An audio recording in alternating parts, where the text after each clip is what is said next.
একটি ছোট্ট গ্রামে রঘুনাথ নামে এক সৎ কিন্তু গরিব মানুষ থাকতেন। তার স্ত্রী কমলা আর মেয়ে গুড়িয়া ছিল তার একমাত্র আশ্রয়। রঘুনাথের ছিল মাত্র একটি পুরনো বলদ আর সামান্য জমি। সেই জমিতে তিনি কখনো ধান, কখনো আখ ফলিয়ে কোনোরকমে সংসার চালাতেন। একদিন রাতে কমলা রান্না করছিলেন। হাঁড়িতে শুধু সামান্য ভাত আর নুন পেঁয়াজের ঝোল ফুটছিল।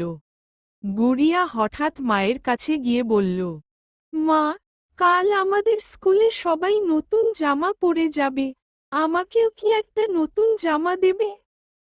কমলার চোখ ভিজে উঠল। তিনি চুপ করে রঘুনাথের দিকে তাকালেন।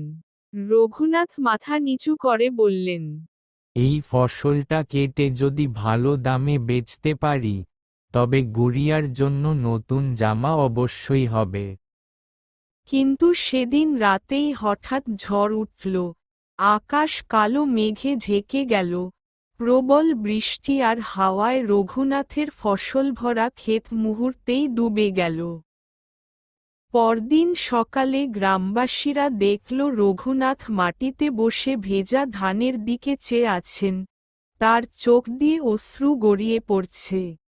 গুড়িয়া কাছে এসে বাবার হাত ধরে ফিসফিস করে বলল, বাবা, জামা না পেলেও আমি কষ্ট পাব না, তুমি শুধু কাঁদো না।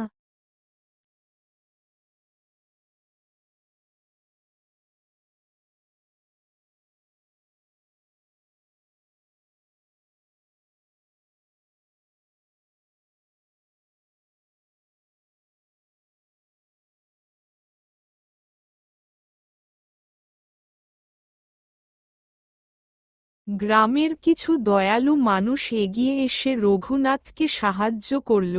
সবাই মিলে গুড়িয়ার জন্য নতুন জামা আর পরিবারের জন্য কিছু চাল ডাল দিল। সেদিন রঘুনাথ বুঝলেন গরিব হলেও মানুষ একা নয়, যদি পাশে দয়ালু হৃদয় থাকে।